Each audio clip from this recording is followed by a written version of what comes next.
কিছু কিছু জিনিস সামান্য থেকেও অসামান্যতম হয়ে যায়। যদি আপনার অসতর্কতায় এমন ঘটনা ঘটে যায় তাহলে কাকে দোষ দিবেন?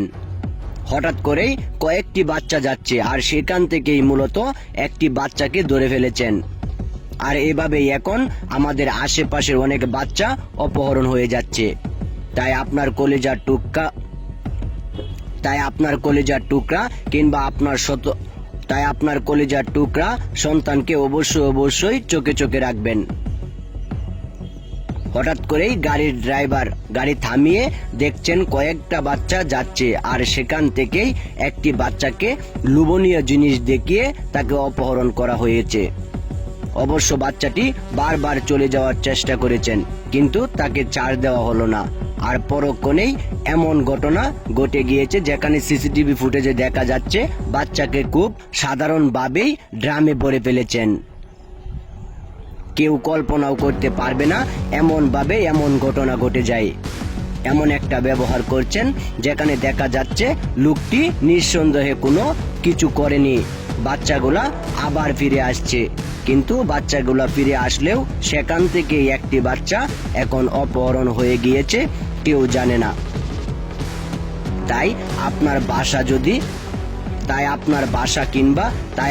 বাসা যদি রাস্তার পাশে হয় তাহলে অবশ্যই আপনার বাচ্চাকে চোখে চোখে রাখবেন, না হলে আপনার বাচ্চাও এমনভাবে অপহৃত হয়ে যেতে পারে।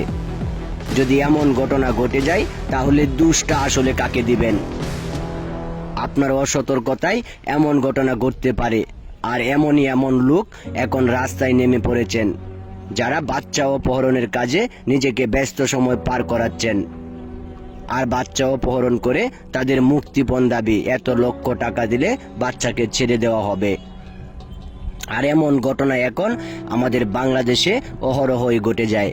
তাই সতর্কতা অবলম্বন করুন। আর এখান থেকেই আপনাকে মূল শিক্ষাটা নিতে হবে। যদি আপনার বাচ্চার উপর সতর্কতা অবলম্বন করে বাচ্চাকে চোখে চোখে রাখেন তাহলে হয়তোবা আপনি এমন কাজ থেকে রেহাই পেয়ে যাবেন।